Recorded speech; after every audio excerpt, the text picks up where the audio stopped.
Shalom saudara, kalau sudah mendengarkan suara gembala hari ini, maka kita sedang merayakan yang disebut Palm Sunday.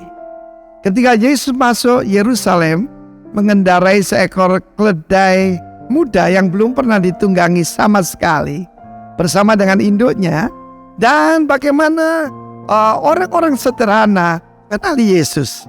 Tetapi tokoh-tokoh agama dibutakan dan tidak mengerti. Dan siapa Yesus itu paling top? Mereka berkata, Nabi Yeshua dari Galilea. Dengar saudara-saudara yang kasih Tuhan, saya mau berbicara sedikit tentang keledai beban yang muda itu. Ketika sampai Betfage, maka Yesus memanggil kedua muridnya, pergilah dan kamu akan menemukan seekor, yaitu keledai betina, dengan anak daripada keledai itu yang belum pernah ditunggangi, lepaskanlah.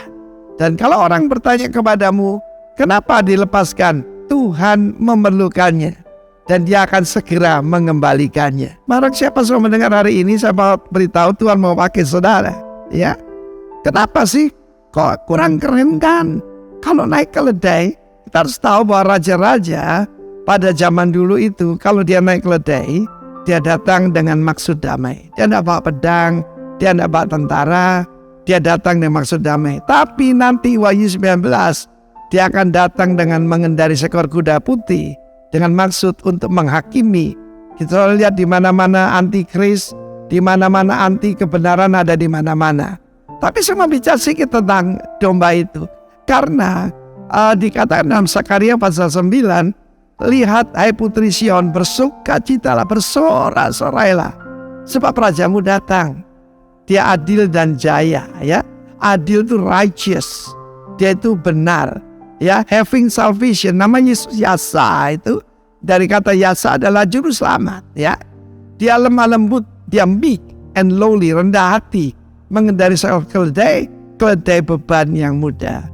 Saudara yang kasih Tuhan, kita tahu keledai itu menggambarkan manusia lama kita.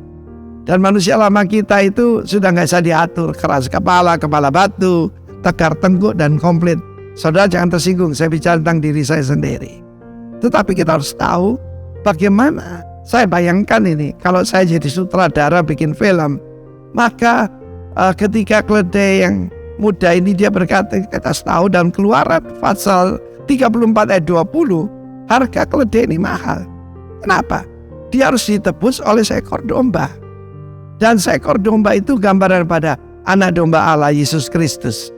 Dan saya percaya kalau ada narasinya gitu, saya katakan bahwa si induknya berkata, nak, ini penciptamu, ya. Sebab kita tahu keledai itu, berapa banyak orang itu terluka karena keledai dicatat oleh London Times.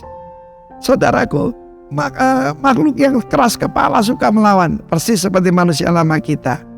Perkataan kebenaran di dalam bahasa Mandarin, itu righteousness adalah yang, domba dan wo itu aku. Saudaraku, perhatikan ada sudut tajamnya itu. Saudara tahu siapa yang mengaku Yesus dan menusuk Yesus? Itu kita. Kalau kita, aksi aku ini menundukkan diri bahwa sang domba, maka saudaraku, itulah kebenaran. Kebenaran seseorang, dia adalah Yesus Kristus. Sesuaikan dirimu di bawah sang domba, itulah pemerintahan kerajaan Allah. Dan kau akan mengalami kebenaran. Dia yang tidak mengenal dosa dijadikan dosa karena kita. Seorang yang tidak ada salahnya apa-apa harus dibunuh, ya. Sebab dia masuk itu saudaraku menggenapi, yaitu janji Tuhan di dalam kitab Daniel pasal yang ke-7, pasal 9 dan selanjutnya. Bagaimana seorang yang tidak bersalah harus dibunuh. Dan itu yang terjadi. Saudaraku, dia yang tidak mengenal dosa dijadikan dosa karena kita, supaya kita menjadi kebenaran Allah di dalam dia. Taruh dirimu, bertobat di bawah anak domba. Itu yang saya lakukan 43 tahun yang lalu. Dan saya mengalami anugerah kebenaran dan kelimpahan kasih karunia. Dan berkuasa di bumi ini. Dalam nama Yesus. Amin.